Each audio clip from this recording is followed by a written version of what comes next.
स्वागत है खुदावंद की प्रेजेंस में। और मेरा आज बिलीव है कि आप जब परमेश्वर के वचन को सुन रहे होंगे, वो ताज़ा भेद, ताज़ा कलाम, इसलिए वचन कहता है कि मेरी रोज़ की रोटी मुझे रोज़ देना। क्योंकि जब आप खाना खाते हैं तो आप रोज़ फ्रेश बनाते हैं। अगर आप नहीं बनाते हैं, कैन वाला खाते हैं, तो बीमार हो जाते हैं, लंबा समय नहीं खा सकते। और परमेश्वर ने कहा वैसा ही वचन है जो हमें फ्रेश परमेश्वर देता है, ताज़ा देता है जब हम उसकी प्रेजेंस में बैठते हैं। और जब वो ताज़ा वचन आता है, वो आपकी सोल्स को, आपकी आत्माओं को, आपकी आत्मिक जिंदगी को नरिश करता है, उन्हें ब्लेस करता है। उन शैतानी अटैक्स को, उन जख्मों को, शैतान की डाली हुई गंदगी को, कंफ्यूजन्स को, फियर को, डर को वो खत्म करता है जब आप आज ये परमेश्वर के ताज़े वचन को सुन रहे हैं। मैं आपको इनकरेज करना चाहता हूं कि परमेश्वर की आशीष लेना आसान है, उसका तरीका आसान है। जब मालूम पड़ता है उसका तरीका तो लगता है ओह ये तो बड़ा आसान था। लेकिन हो सकता है कि सालों साल लोग इस आसान ट्रुथ से, आसान सच्चाई से दूर रहें। आज हमें ऐसे क्रिश्चियन नहीं बनना है जो वचनों को अपने बेनिफिट के लिए एक टोटके की तरह इस्तेमाल करता है, लेकिन वो कहीं पहुंच नहीं पाता, क्योंकि वो आधी सच्चाई तक ही पहुंचता है। जब आप बाइबल पढ़ते हैं तो आप जब वचन पढ़ते हैं, एक वचन में लिखा है, परमेश्वर कहता है कि मैं तेरी हर घटी को महिमा सहित मसीह यीशु में पूरा करूंगा। लेकिन एक आदमी जब इसे पढ़ता है और क्लेम करने लगता है कि प्रभु तूने लिखा है, लेकिन वो ये नहीं देखता कि क्यों लिखा है, पौलुस ने ये किसको लिखा है। और उसके आगे पीछे जब वो पढ़ता है तो उसे मालूम होता है कि पौलुस ने ये उन लोगों के लिए लिखा था जिन लोगों ने पौलुस के मिशनरी कामों के लिए उसकी फाइनेंशियली सहायता की थी और उसके मिशनरी कामों के लिए उसको सहयोग किया था। अगर आप बाइबल में पौलुस की जीवनी को पढ़ेंगे तो सबसे अधिक नए नियम की पत्रियां पौलुस ने लिखी हैं। आज अगर आप यूरोप साइड चले जाएंगे, आप इटली चले जाएं, आप जो दुनिया की बेस्ट साइट्स हैं, आप वेनिस चले जाएं, जो हर जगह, हर मूवी में जिसको दिखाया जाता है, पानी पे बसा हुआ जो शहर है, पानी के ऊपर शहर बसा है। और उसकी गलियों में अगर आप घूमेंगे, हर गली में आपको एक ब्यूटीफुल चर्च मिलेगा। और ऐसा नहीं कि सिंपल चर्च, आपको घर सिंपल मिलेंगे, लेकिन अगर चर्च मिलेगा तो वो extra ordinary, too much costly. ऐसा लगता है कि जैसे किसी ने पूरे दिल से बनाया हो। आपको ऐसा महसूस होगा। उसका बीज किसने डाला? एक ऐसा व्यक्ति जो परमेश्वर को सताता था, पौलुस। और वचन क्या कहता है कि पौलुस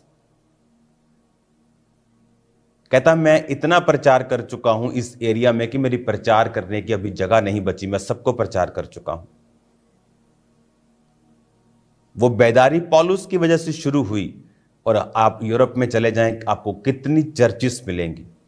वो बात अलग है कि आने वाले सालों के बाद, दशकों के बाद चीजें बदली, लोग इसे रिलीजियस रूप में लेने लगे। लेकिन पहले ऐसा नहीं था। इंग्लैंड में अगर आप चले जाएं तो आपको हर गली में चर्च मिलता था, संडे हर व्यक्ति चर्च अटेंड करता था। लेकिन धीरे धीरे जब वो शारीरिक हुए, वचन को तोड़ना शुरू किया, देशों के ऊपर कब्जा करना शुरू किया, तो परमेश्वर ने, और शारीरिक रूप से सोचना, ह्यूमैनिटी आगे आ गई और स्पिरिचुअलिटी पीछे रह गई। तो क्या हुआ? आज आप देख रहे हो क्या हो रहा है उन देशों में। आज वहां की टॉप की पोजीशंस अन्य जातियों के पास है, क्रिश्चियंस के पास नहीं। लेकिन ऐसे देश है जहां पर चाइना के जैसे, जहां पर इतनी क्रिश्चियन पॉपुलेशन है कि चाइना में अमेरिका से भी ज्यादा क्रिश्चियंस होंगे 2030 के करीब। अंडरग्राउंड चर्चेस लगती हैं, सुबह 4 बजे चर्च लगती है। क्रिटिसिज्म होने के बावजूद भी, विरोध होने के बावजूद भी, गवर्नमेंट सपोर्ट ना होने के बावजूद भी वहां पर परमेश्वर का आत्मा काम कर रहा है। आज दुनिया में सबसे बड़ा क्रिश्चियन नेशन अमेरिका है, लेकिन अमेरिका से भी बड़ी क्रिश्चियनिटी आज चाइना में होगी। हर जगह परमेश्वर का आत्मा काम कर रहा है। आज अगर परमेश्वर आ जाए तो ऊपर सब उठाए जाएं या न्याय का दिन आ जाए तो भाई साहब कोई पूछने वाला नहीं है आपको कि तुम धरती पर कौन सा बिजनेस करते थे, क्या जॉब करते थे। ऊपर एक ही चीज होगी कि वो कार्य जो पिता ने किया था कि अपने एक लौते बेटे यीशु मसीह नासरी को धरती के ऊपर भेजा था और वो तुम्हारे लिए मारा गया और गाड़ा गया और तीसरे दिन मुर्दों में से जी उठा। बता तुमने कितनों को सुसमाचार दिया, और नहीं तो कितने सुसमाचार की सेवकाइयां थी जिनका तूने साथ दिया। कौन सी ऐसी सेवा थी सुसमाचार को फैलाने वाली जिसमें तू एक्टिव भागी था। हम तो चुराने वाले बन गए आज कलीसियाओं से, चोरी करने वाले लोग आ गए आज कलीसियाओं में। देने वाले तो कम है, चोरी करने वाले ज्यादा हैं। इमेजिन करो ऊपर जब न्याय होगा, इन लोगों से पूछा जाएगा तो वो लानत, वो शर्मिंदगी उनको 200-400 साल के लिए नहीं, अनंत जीवन तक सहनी पड़ेगी कि हम पृथ्वी के ऊपर थे और हम परमेश्वर की सेवकाई में बहुत कुछ कर सकते थे, लेकिन हमारा लालच, अनगैली, अधीनगी ना करना हमें आज शर्मिंदगी का सामना करना पड़ रहा है। आज अगर सब उठा लिए जाएं तो ऊपर कोई पूछने वाला नहीं तुम्हारी हाइट कितनी है, तुम कौन सी क्रीम यूज करते थे। परमेश्वर वहां पे स्पिरिचुअल चीजों का हिसाब लेगा। कितनी रूहों को तुमने बचाया, कितने भूखों को तुमने खाना खिलाया। पौलुस कहता है बाइबल में, बहुत से लोगों का नाम ले गए कि इन लोगों ने मुझे धोखा दिया, और बहुत से लोगों को बोलता है कि ये लोग मेरे संग रहें और प्रभु सब चीजों का न्याय करेगा। वो तो कहता है बाइबल में। अब आप कहेंगे कि पौलुस तो बहुत बड़ा दास है, उसको कोई भी धोखा दे सकता है। बाइबल कहती बहुत से लोगों ने उसे चीट करने की कोशिश की, लेकिन सुसमाचार को उसने आगे रखा और उसने सुसमाचार को फैलाया और परमेश्वर ने सब चीजों का न्याय किया। आज धरती के ऊपर जब मुसीबतें आती हैं तो बाइबल कहती है हिजकिय्याह के ऊपर जब मुसीबत आई और प्रभु के सामने वो मुंह करके जब रोने लगा, जब उसको मालूम हुआ कि उसकी उम्र खत्म हो गई है, कि अपनी वो विल लिख ले क्योंकि वो मरने वाला है, तो वचन कहता है कि वो मुंह फेर के परमेश्वर की ओर, दीवार की ओर फिर के बोलता है प्रभु मैंने ये किया है, अपना रिकॉर्ड बताता है। आज जब लोगों के ऊपर मुसीबत आती, क्या रिकॉर्ड बताएंगे कि चर्च में से चोरियां की हैं, व्यभिचार किया है, कितनी सिगरेट पी हैं, कितनी ब्लू मूवीज देखी हैं, कितने लोगों का पैसा हजम किया है, मारा है, कितने लोगों की प्रॉपर्टी पे कब्जा किया है, कितने लोगों से नफरत की है। अगर हमारे पास अच्छा रिकॉर्ड नहीं होगा,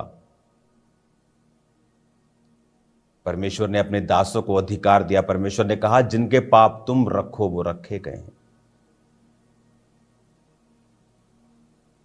तो बाइबल कहती है कि परमेश्वर ने उसकी प्रार्थना को सुना। आपको क्या लगता है उसके आंसू देखे? आंसू कोई भी बहा सकता है, एक्टर्स भी आंसू बहा लेते हैं बिना ग्लिसरीन के, लेकिन परमेश्वर ने उसकी शब्दों को सुना और उसके पास रिकॉर्ड को देखा और उसकी उम्र को 15 साल और बढ़ाया। आज जब हम वचन पढ़ते हैं, हम देखें कि ये वचन किनको बोले गए हैं। पूरा वचन पढ़ें, आगे से लेके पीछे किसको बोला, क्यों बोला, कौन सी कलीसिया को बोला। पौलुस ने वचन किस कलीसिया को लिखा? उसने कुरिन्थिया की कलीसिया को अलग वचन लिखा, सख्त वचन लिखा, उनके पाप के ऊपर उल्हाना देते हुए लिखा। तिमुथियुस को उसने अलग तरह से लिखा, कुलस्सियों को उसने अलग तरह से लिखा, थिस्सलुनीकियों को अलग तरह से लिखा। हमें पढ़ना होगा किसको लिखा, क्यों लिखा।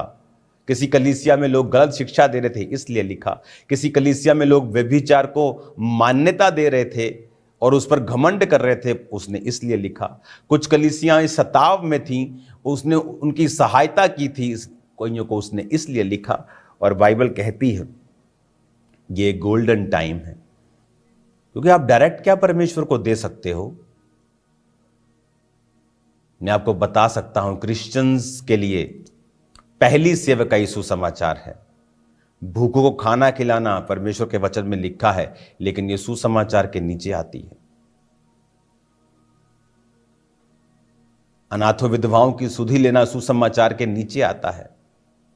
फर्स्ट प्रायोरिटी सुसमाचार, या वो व्यक्ति जो सुसमाचार सुना रहे हैं उनको किस तरह से हमें प्रोटेक्ट करना है, किस तरह से उनको, उनके लिए प्रार्थना करनी है, किस तरह से उनको आगे लेके जाना है, हेल्प करनी है। लेकिन आज ये सैड थिंग है कि लोग अपने पेट के सगे हैं, परमेश्वर के नहीं। वो अपना फ्यूचर बनाते हैं परमेश्वर की चीजों से, परमेश्वर का नहीं, उसके बारे में नहीं सोचते। आज अगर हमने ब्लेसिंग को लेना है, आशीष को लेना है, और एक बार और हमें याद रखनी है कि ये धरती मिट्टी से बनी है और आपका शरीर मिट्टी से बना है। आप जैसा बीज आज बो रहे हो सकता है आपको फील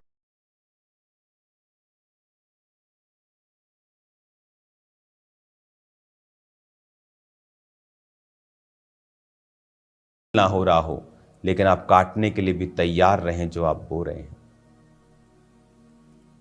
फसल जब आएगी आपको काटना ही पड़ेगा। अच्छी बीज तो अच्छी फसल, बुरा बीज तो बुरी फसल। क्योंकि आज जो पवित्र आत्मा आपको कह रहा है ये बड़ी सीरियस बात है कि हमारा हिस्सा सुसमाचार में क्या है। क्या हम आशीष के हकदार हैं या श्रापित होने को हैं। उसने कहा जो भूमि जिस पर वर्षा का पानी पड़ता है, पानी को पी पी कर साग और पात उपजाती है, वो आशीषित होती है, और जो ऊंट कटारे उगाती है निकम्मी है और श्रापित होने को है। वर्षा का पानी सब दोनों भूमि पर एक प्रकार पड़ा, लेकिन एक ने वो उपजाया जिससे दूसरों का पेट भरा, और एक ने कांटे उपजाए जिससे वो श्रापित हुई।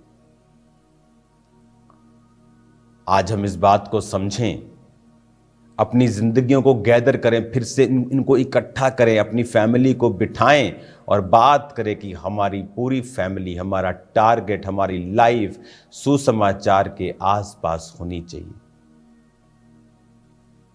सेवकाई के आसपास हमारी जिंदगी होनी चाहिए।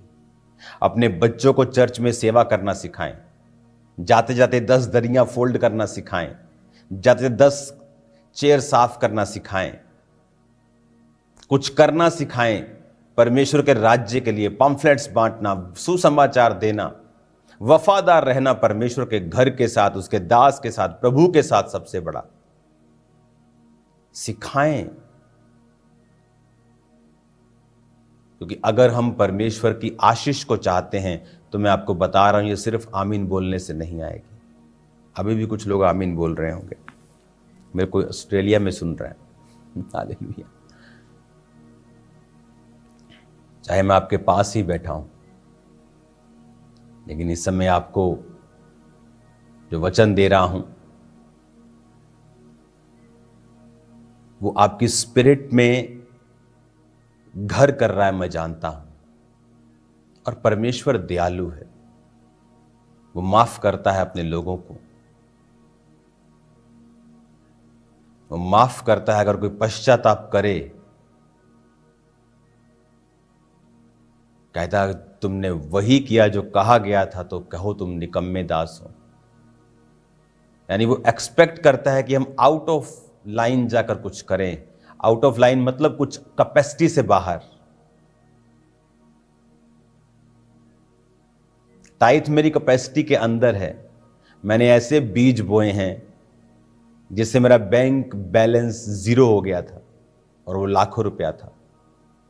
ऐसे बीज बोए हैं कैपेसिटी से बाहर, फिर जो आशीष मिली वो कैपेसिटी से बाहर है।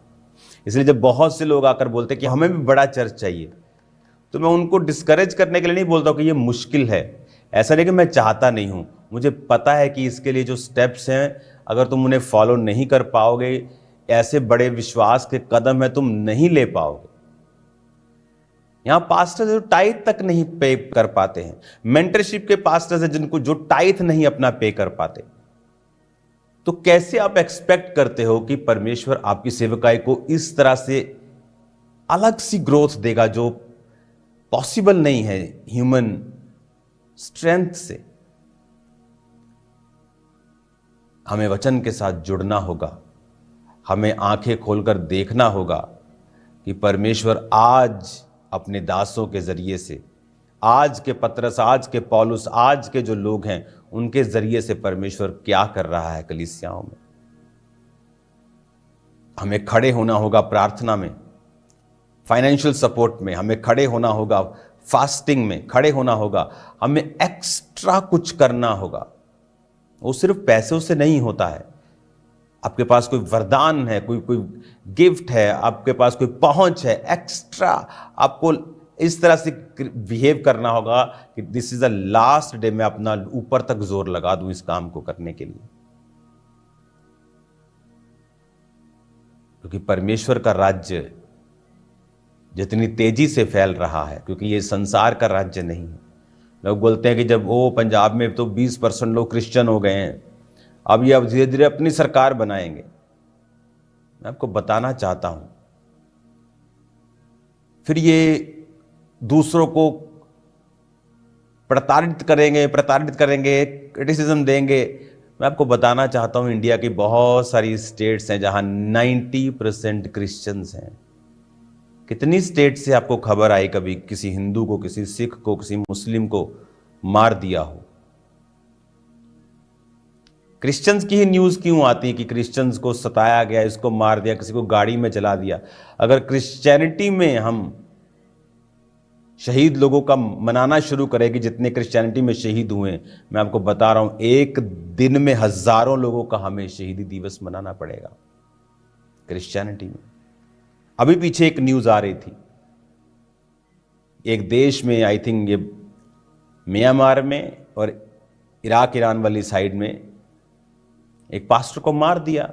वो कहते हमारे सामने झुक, उसने कहा मैं प्रभु के सामने नील करता हूं सिर्फ। ऐसे हजारों लोग क्रिश्चियनिटी के लिए रोज रोज रोज कुर्बान होते हैं। अगर हम कुर्बानियां मनाने लगे तो रोज हजारों कुर्बानियां मनानी पड़ेंगी हमें। तो क्रिश्चियनिटी में ये नई बात नहीं है। आज हमें यह समझना होगा कि मुझे अपना जीवन सेवकाई के आसपास ही बोना होगा। और फिर देखिए क्या होता है, देखिए कैसे वो स्वर्ग खोलता है, फिर देखिए कैसे वो लोगों को भेजता है, फिर देखिए क्या क्या वो आपकी जिंदगी में करता है, मार्वलस काम जो आपने सोचे भी नहीं होंगे, जो एक खरबोपति नहीं कर सकता है अपनी लाइफ में, वो आपको ऐसे ही दे देगा। लोगों को लगता है कि ये शायद पैसों से सब कुछ मिल जाता है, पैसों से बहुत कुछ मिल जाता है, लेकिन सब कुछ नहीं मिलता है। हो सकता है कोई व्यक्ति बहुत अमीर हो लेकिन अपनी फैमिली लाइफ से बिल्कुल भी सेटिस्फाइड ना हो, पर वो कुछ कह नहीं सकता। लेकिन एक क्रिश्चियन व्यक्ति जो सेवा में है, उसकी लाइफ को आप इमेजिन नहीं कर सकते इनसाइडली वो कितना ब्लेस्ड है अपनी लाइफ में, क्योंकि वो खुदावंद की सेवा में है। अपने जीवन को परमेश्वर के आसपास लगाएं, अपने बिजनेस को खुदावंद के लिए समर्पित करें। अगर मुझे घर लेना है कहीं तो मैं अपने पैसों से लेता हूं, मेरे अपने पैसों से। तो मैं खुदा से कह रहा था, परमेश्वर ये वाला बिजनेस अगर मैं ओपन करूंगा तो मैं तुझे अपना 50% पार्टनर बनाऊंगा। एक नए बिजनेस को मैं सोच रहा था अपने लिए खोलने के लिए, लेकिन अभी मैंने इसे शुरू नहीं किया। तो मैं खुदा से बात कर रहा था, परमेश्वर तो मेरा 50% उसमें पार्टनर होगा उस बिजनेस में। तो अपनी लाइफ, अपनी सेवकाई, अपना जीवन जब हम परमेश्वर के लिए समर्पित करके चलाएंगे, वो आपको गाइड करेगा, वो आपके संग होगा। राजा तेरे आरोहण के प्रताप के लिए आएंगे। हालेलुया। फिर वचन पूरे होंगे, वो वचन जो उसने अपने लोगों के लिए लिखे हैं, वो योजनाएं पूरी होंगी जो उसने अपने लोगों के लिए बनाई हैं। वो तो वेट कर रहा है परमेश्वर कि कब मेरे लोग समर्पित होकर पूरी तरह से मेरे साथ चलेंगे और मैं अपनी योजनाओं को उनकी जिंदगियों में पूरा करूंगा। वो तो इंतजार कर रहा है, वो तो वेट कर रहा है। और याद रखिए, आप प्रभु के साथ चलेंगे और हर साल आप और दलेर होते जाएंगे, हर साल आप और बरकत में बढ़ते जाएंगे, और आशीष में बढ़ते जाएंगे, और मैच्योरिटी में, ब्लेसिंग्स में, सामर्थ्य में आप बढ़ते जाएंगे।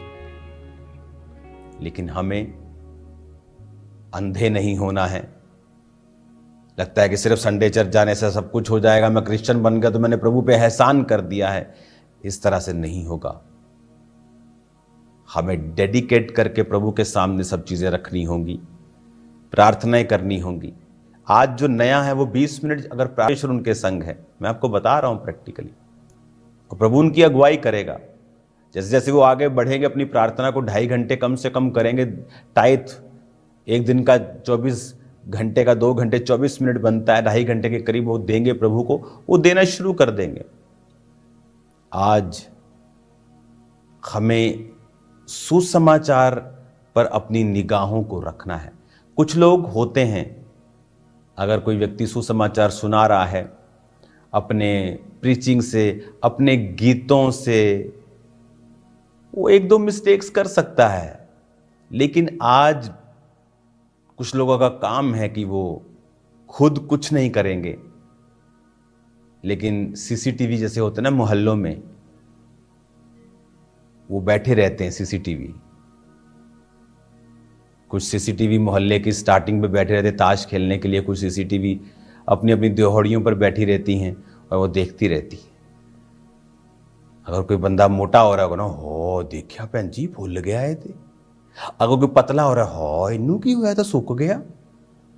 तो वो कहीं आपको जीने नहीं देंगे। इसलिए शायद पिछले 2-3 साल में मेरा वेट 10-15 बार कभी बढ़ा है, कभी कम हुआ है, कि लोगों का मुंह बंद ही रहे। हालेलुया। तो लोगों को आप सेटिस्फाइड नहीं कर सकते हैं। तो ऐसे मत हो, ऐसे मत बने कि आप सिर्फ क्रिटिसिज्म ही कर रहे हैं, आपको सिर्फ कमियां ही दिखती हैं। ऐसे मत बने, ऐसे नेगेटिव मत। ये स्पिरिट है, ये एक दुष्ट आत्मा है, ये एक दुष्ट आत्मा है। भूले मत, प्रचार करने वाले, गाने वाले भी एक मनुष्य ही हैं, मैं भी एक मनुष्य ही हूं। लेकिन जब आप किसी को उत्तेजित कर देंगे तो वो आप अपनी गलती मानने वाला नहीं है। फिर ऑनलाइन आपका तरीका गलत है, वो डिफेंड ही करेगा, हर व्यक्ति ऐसा करेगा।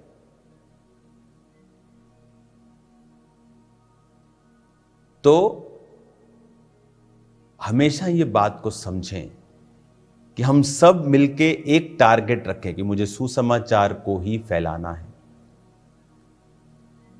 परमेश्वर ने हमें प्रोफेटिक वर्ड दिया, आने वाले समय में ट्रेडिशनल प्रीचर्स उठेंगे और देखना उनका विरोध होगा। और ये भविष्यवाणी कर दी गई कि विरोध करने वाले दुखों को पाएंगे, क्योंकि प्रभु उनको खड़ा करने जा रहा है। क्योंकि हमारा परमेश्वर धर्म नहीं बदलता। इसलिए चर्च में आने पर बोला नहीं जाता कि भाई साहब आप ये वेशभूषा ऐसी क्यों है, आप कुर्ता क्यों डाल के आए हो, आप पगड़ी क्यों डाल के आए हो। यीशु मसीह ने धर्म नहीं बदला, उसने जीवन बदला, आपके कर्म अंदर के जो हैं। आज मैं कुर्ता डाल के आ जाता हूं, कुर्ता उतार के कोट पैंट डाल के आ जाता हूं, लेकिन अंदर अगर व्यभिचार नहीं खत्म हुआ, किसी के ऊपर गुस्सा मारना, उसको तलवार से ठोकने की धमकियां देना, अगर ये खत्म नहीं हुआ तो ये किसी भी धर्म का फिर हिस्सा नहीं है, किसी भी अच्छे काम का हिस्सा नहीं है। हमें अपनी लाइफ को डेडिकेटेड होकर सुसमाचार के ऊपर रखना है। आप कोई भी परफेक्ट नहीं है, लेकिन बाइबल कहती है बी परफेक्ट। हमें बनना है परफेक्ट, हमें बनना है परफेक्ट। हमारा टारगेट है वो परफेक्ट बनना। जीसस ने कहा है बी परफेक्ट। इसका मतलब ये हो सकता है, ये हो सकता है, इट कैन बी पॉसिबल। ये अचीव किया जा सकता है। ये अनअचीवेबल नहीं है कि ये हो ही नहीं सकता। अगर आप आत्मा में चलेंगे, कई बार आपको शाम को आप बैठे और जस्ट आप अपने पूरे परिवार को बुलाएंगे और इकट्ठा करेंगे, चलो आज 2 घंटे हम चर्च के लिए प्रार्थना करते हैं, चलो आज 1 घंटा प्रभु के दास के लिए प्रार्थना करते हैं, चलो आज 1 घंटा हम पूरी दुनिया के क्रिश्चियंस के लिए जो सताए जा रहे हैं उनके लिए प्रार्थना करते हैं, चलो आओ आज हम इस छत्तीसगढ़ स्टेट के लिए, यूपी स्टेट के लिए प्रार्थना करते हैं, बहुत परसिक्यूशन पास्टर्स का वहाँ पे हो रहा है। तो ये चीज़ों के लिए हम बुलाए गए हैं। एक दूसरे पे टीका टिप्पणियां और उंगलियां करने के लिए हम नहीं बुलाए गए। हमें तभी बोलना चाहिए जब कलीसिया का फायदा है, वो चाहे किसी के खिलाफ हो चाहे किसी के साथ हो, लेकिन कलीसिया का फायदा है अगर हम उसमें, कि कलीसिया को ये काम नहीं करना है, हमें अपनी चर्च के ऊपर, स्टेजेस के ऊपर व्यभिचार को प्रमोट नहीं करना है। पाप में से तो हम निकल के आए हैं, उसी चीज को हम स्टेज पर प्रमोट कैसे कर सकते हैं? हमें वो चीजों के लिए अलर्ट रहना है, परमेश्वर के लिए ऐसा जीवन जीना है जो उसे प्रसन्न कर सके। आपका पूरा जीवन सुसमाचार के इर्द गिर्द बना खड़ा होना चाहिए। मैं आपको बोल रहा हूं, फिर कुछ प्रार्थनाएं आप करेंगे और आपको रिजल्ट मिलेगा। आप रोएंगे और चिल्लाएंगे नहीं, और खुदावंद आपके साथ होगा। आज से प्रार्थनाएं करें। पंजाब के लिए प्रार्थना करें, जो परमेश्वर नए नए लोगों को खड़ा कर रहा है उनके लिए प्रार्थना करें, जो खड़े हो चुके उनकी सुरक्षा के लिए प्रार्थना करें। हम सब मिलकर एक देह हैं, एक दूसरे के लिए प्रार्थनाएं करें ज्यादा से ज्यादा। हालेलुया। अगर आपके पास बुद्धि है तो उसे बिल्ड करने के लिए इस्तेमाल करें, उसे डाउन करने के लिए इस्तेमाल ना करें। वही करें जो पवित्र आत्मा की ओर से हो। आमीन। और मेरा बिलीव है, जब मैं आपके पास आ रहा हूं, मेरा बिलीव है कि परमेश्वर बड़े और अद्भुत और अजीब कामों को हमें दिखाएगा, और परमेश्वर के कामों की नदियों को बहते हुए हम देखेंगे और आत्मा को बहते हुए देखेंगे। हालेलुया। अपने हाथों को उठाओ और बोलो, खुदा बाप, आज जितना वचन मैंने सुना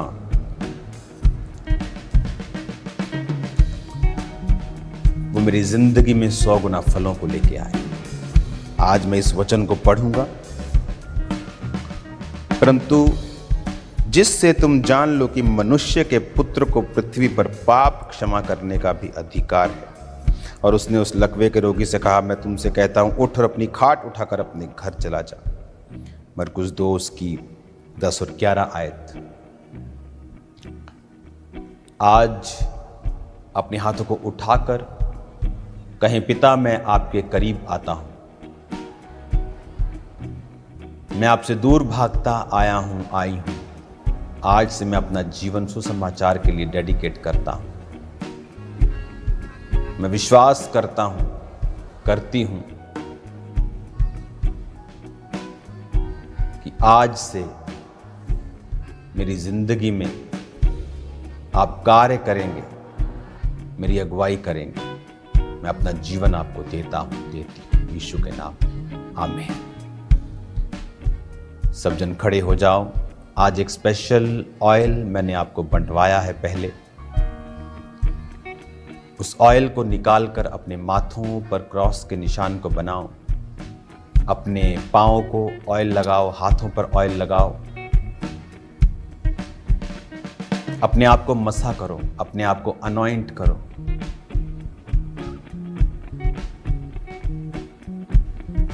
बाइबल में लिखा परमेश्वर का मसा एक तेल के समान दर्शाया गया है।